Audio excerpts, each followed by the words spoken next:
दोस्तों नमस्कार, सत श्री अकाल, आदाब। आप सब लोग अच्छे होंगे, सुरक्षित होंगे और ईश्वर से कामना करते हैं कि आप निश्चित रूप से आर्थिक रूप से भी आगे बढ़े। अनसुने किस्से का आज ये दोस्तों छठा एपिसोड है और मैं बड़ा एक्साइटेड हूँ छठे एपिसोड को लेकर। अब तक जितने भी एपिसोड आए आपने बड़ा शानदार उसके अंदर रिस्पॉन्स दिखाया और आपने कई लोगों ने कमेंट किए, कई लोगों ने बताया कि उनसे वो क्या सीखे हैं। दोस्तों बड़ा अच्छा लगता है और आपकी जैसे जैसे कमेंट आते हैं ये हमारे लिए हौसला अफजाई का एक साधन होता है। इसलिए दोस्तों इस एपिसोड को भी आप एंड तक सुने और हमारे हौसले को बढ़ाने के लिए आप क्या सीखे हैं इस एपिसोड से, इस इतिहास से, ये जरूर लिखें। मुकेश कोठारी के इस चैनल को सब्सक्राइब कीजिए, बेल आइकन पर बटन दबाइए ताकि जब भी नया वीडियो लॉन्च हो तो सबसे पहले आपको उसका नोटिफिकेशन मिल जाए। दोस्तों आगे चलते हैं।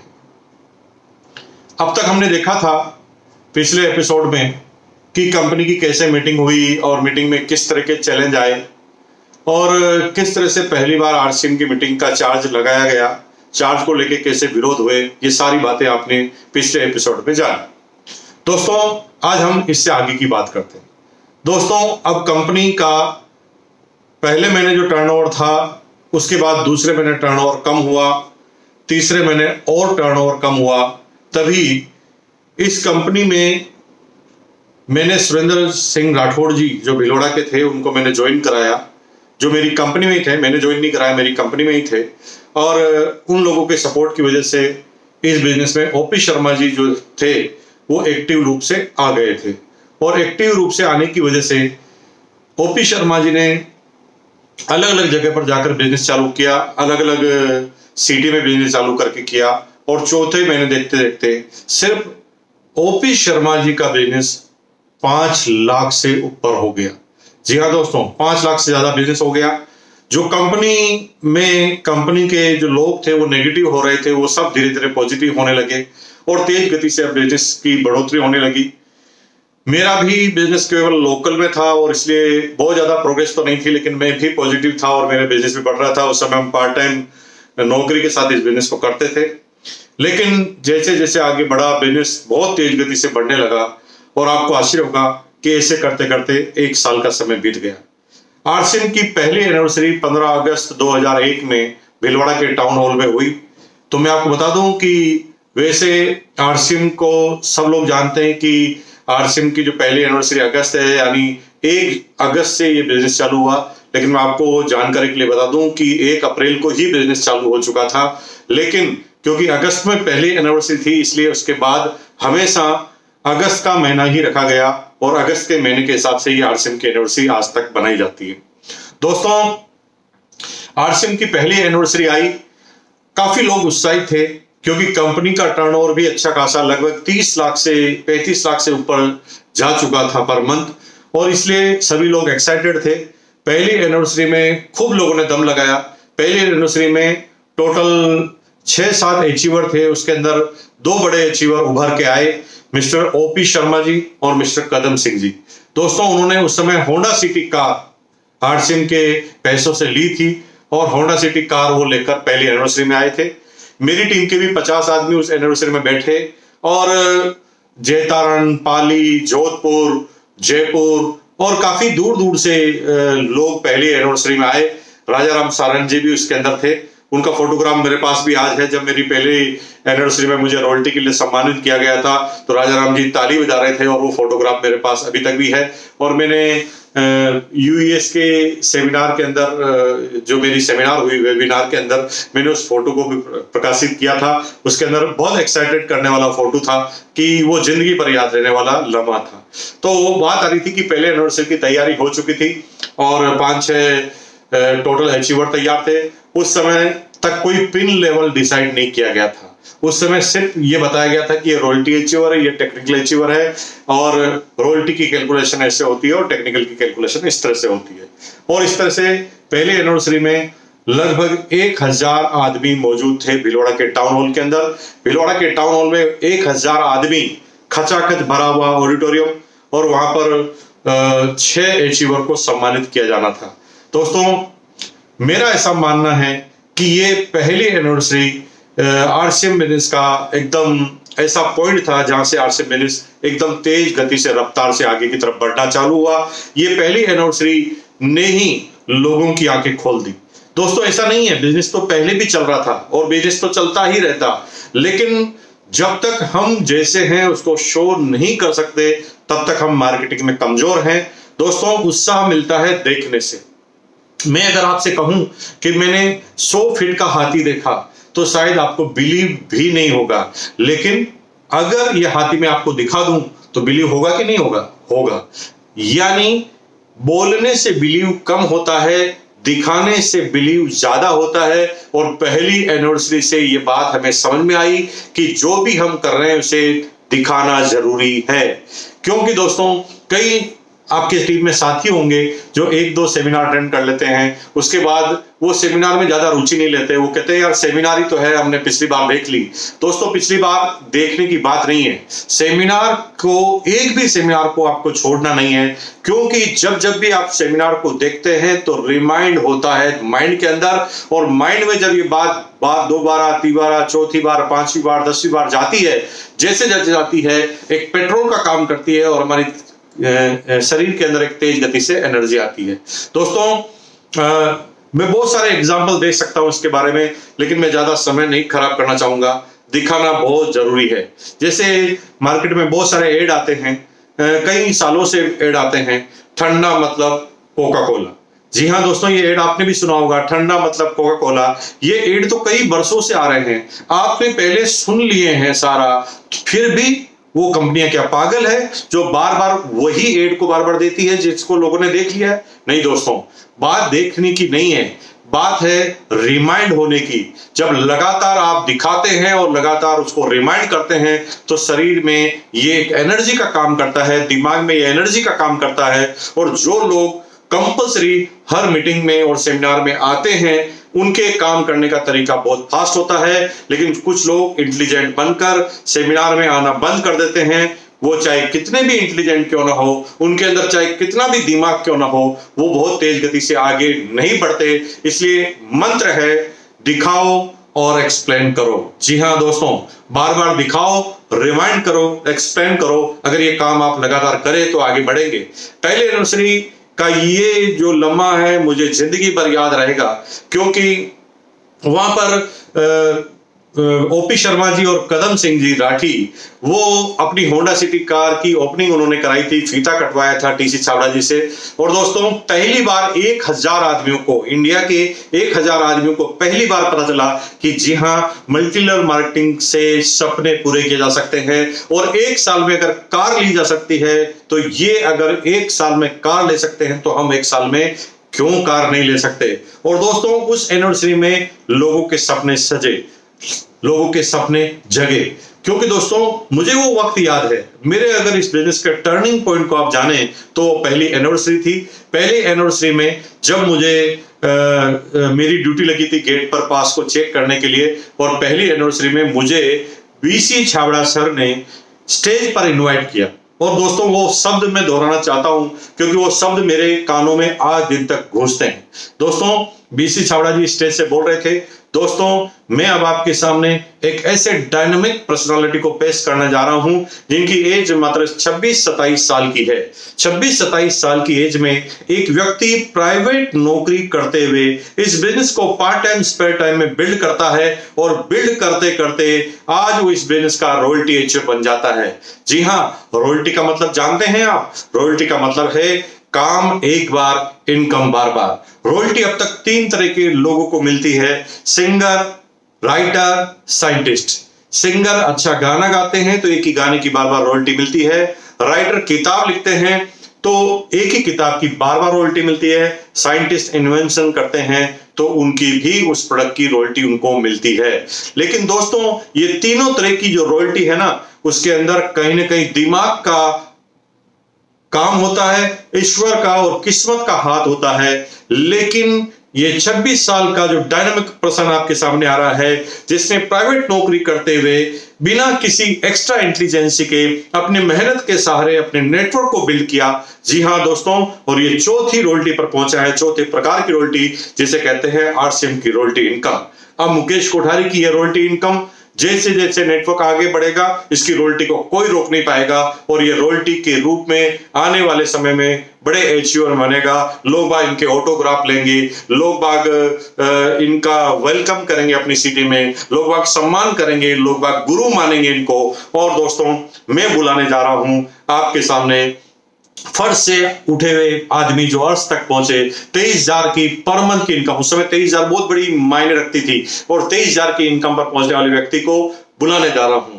और दोस्तों जो ही उन्होंने अनाउंस किया और मैं पीछे था, पूरी लॉबी में से निकलता हुआ जब मैं आया तो मैंने वो लम्हा आज भी जब मैं इस बात को महसूस करता हूं तो मेरे पूरे रोंगटे खड़े हो जाते हैं। पूरे ऑडिटोरियम में एक व्यक्ति पर निगाह थी, वो था मैं। जी हाँ दोस्तों, उसके अंदर मेरे 50 लोग भी बैठे थे और 1000 टोटल लोग वहां पर बैठे थे। मेरी दोनों डाउनलाइन के मिलाकर लगभग 900 पर्सन वहां पर बैठे हुए थे, और वो लोग सब लोग सिर्फ मेरे ऊपर निगाहें रखी हुई थी। और जब मैं उस लॉबी से आ रहा था अपने हाथ को ऊपर करके, पहली बार यह एहसास हुआ कि मुकेश कोठारी, जीवन में पहली बार तूने कोई काम किया है जिससे तेरे माँ बाप को गर्व होगा।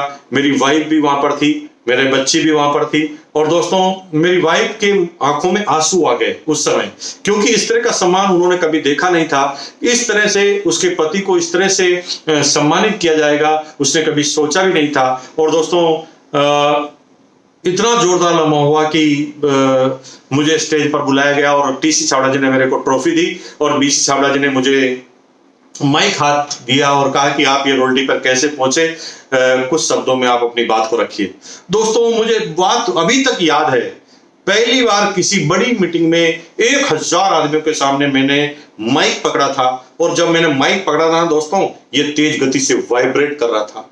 मुझे पता ही नहीं था कि मुझे बोलना क्या है, और दोस्तों मैं 10-12 शब्द बोलकर ऐसे भागा वहां से जैसे स्टेज पर किसने बम रख दिया हो। लेकिन दोस्तों कहते हैं ना, किसी काम की शुरुआत करना जरूरी है।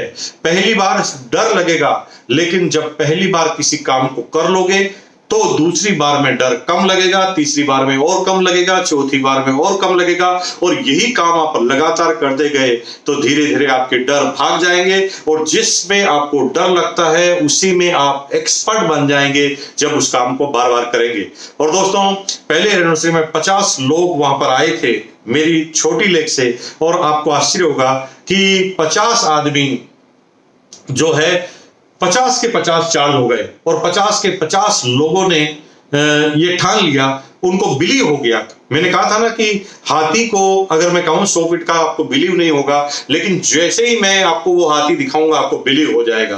तो अब तक भी हम छोटी छोटी मीटिंग में बोल रहे थे कि हजारों रुपए आ सकते हैं, लाखों रुपए आ सकते हैं, किस्मत बदल सकती है, सब कुछ बताते थे, लेकिन लोग बाग बिलीव नहीं करते थे क्योंकि उन्होंने आंखों से वो दवा नहीं देखा। लेकिन जब पहली एनिवर्सरी में उन्होंने ये सारी चीज आंखों से होते हुए देख ली तो ये बिलीव हो गया लोगों को, और मेरी टीम के सारे लोग मन में प्रण ले चुके थे कि अगर हमारे सामने कोई आदमी 1 साल पहले इस बिजनेस को चालू करता है और कामयाब हो जाता है, और कोई आदमी 1 साल में कार लेकर आ जाता है, तो जब ये ला सकते हैं तो हम क्यों नहीं।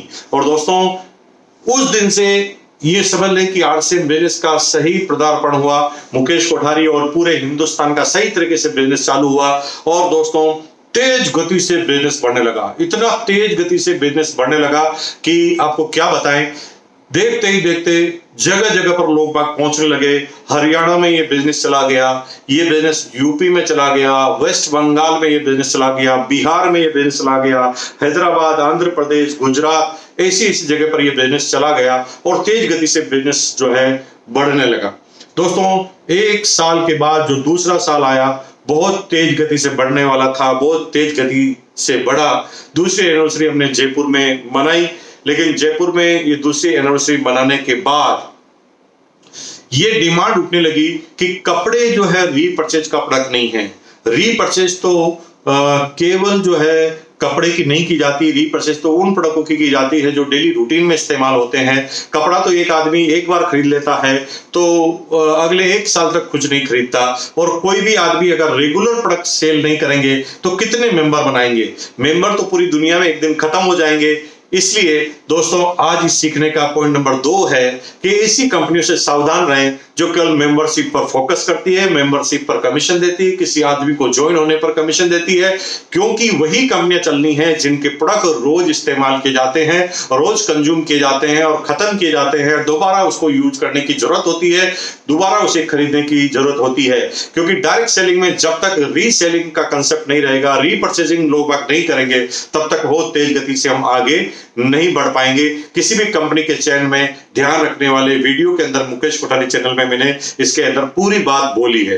दोस्तों दूसरी अनाउंसमेंट के बाद डिमांड उठी कि कुछ प्रोडक्ट आने चाहिए, और टीसी छाबड़ा जी ने प्लानिंग की कि एक फंक्शन करते हैं, हम 3 नए प्रोडक्ट लॉन्च करते हैं, और 3 नए प्रोडक्ट लॉन्च करने के लिए डिसाइड किया गया कि एसेंशियल चीजें सबसे ज्यादा क्या है जो हर आदमी इस्तेमाल करता है और हर आदमी को करना मजबूरी है। तो निकल के आया नहाने का साबुन, कपड़े धोने का साबुन और पेस्ट। जी हाँ दोस्तों, 3 प्रोडक्ट लॉन्च करने की तैयारी की गई, कंपनी ने तैयारी की। कंपनी के पास कोई अनुभव नहीं था, कभी पेस्ट बनाया नहीं, कभी साबुन बनाया नहीं, और कंपनी ने जो बड़ी कंपनियां थी उनसे कोलैबोरेशन किया, सिलवासा की वो कंपनियां थी उनसे कोलैबोरेशन किया, और कंपनी के पहले प्रोडक्ट आ गए।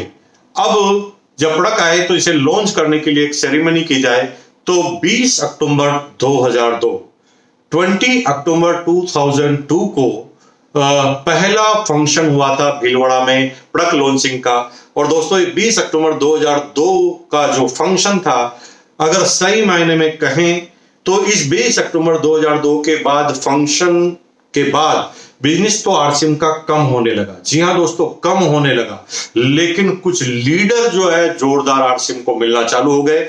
मिस्टर सतीश पंडित, जिनका नाम आप जानते हैं, वो उसी फंक्शन की देन है। मिस्टर सुरेंद्र व्यास उसी फंक्शन की देन है। विजय विरोधिया जी, राकेश शर्मा जी, राजा राम जी सहारण, ये सारे वो लोग हैं जो उस फंक्शन के बाद उन्होंने ऐसा दम दिखाना चालू किया कि कभी उन्होंने पीछे मुड़कर नहीं देखा वापस। और दोस्तों 2002 अक्टूबर में 20 अक्टूबर 2002 में वो फंक्शन हुआ, उसके अंदर वो 3 प्रोडक्ट लॉन्च हुए, और कंपनी ने उन प्रोडक्टों की रेट कैसे डिसाइड की, जिसका जिक्र मैं आपसे करना चाहता हूं। दोस्तों निश्चित रूप से वो प्रोडक्ट कंपनी को ज्यादा महंगे नहीं पड़े थे, लेकिन जब डिस्कस हुआ तो पता चला कि क्या रेट रखनी चाहिए। तो हमने गलती क्या की, क्योंकि हमारे पास क्लाइंटेज थी पूरी इंडियन, हम इंडियन रेट, इंडियन कल्चर और इंडियन मेंटलिटी पर काम करते थे, लेकिन देखा देखी हमने एक गलती कर दी। समय, स्थान और परिस्थिति के हिसाब से आपको निर्णय लेने होते हैं। 90% लोग समय, स्थान, परिस्थिति से निर्णय नहीं लेते, क्योंकि एक ही नियम परिस्थिति बदलते ही चेंज हो जाता है। इसलिए जीवन में जब भी कोई कठिनाई आए तो कॉपी और पेस्ट मत कीजिए, अपने समय, अपने स्थान और अपनी परिस्थिति का ध्यान रखते हुए निर्णय लीजिए।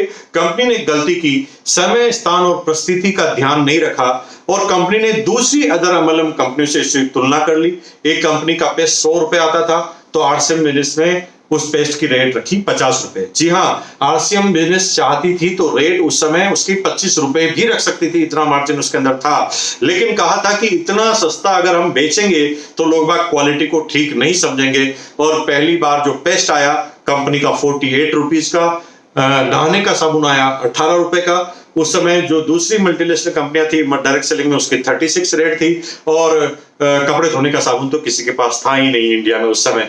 और दोस्तों ये 3 प्रोडक्ट लेकर आए, लेकिन रेट ज्यादा थी। ये पहला कारण था कि वो प्रोडक्ट तेज गति से नहीं चले। दूसरा कारण था कि कंपनी के पास कोई अनुभव नहीं था, इसलिए जिन कंपनियों से कोलैबोरेशन हुआ उसको टेस्टिंग करने का कोई फिक्स फॉर्मूला नहीं था। इसलिए उन तीनों प्रोडक्ट से कंपनी और कंपनी के डिस्ट्रीब्यूटर सेटिस्फाई नहीं थे।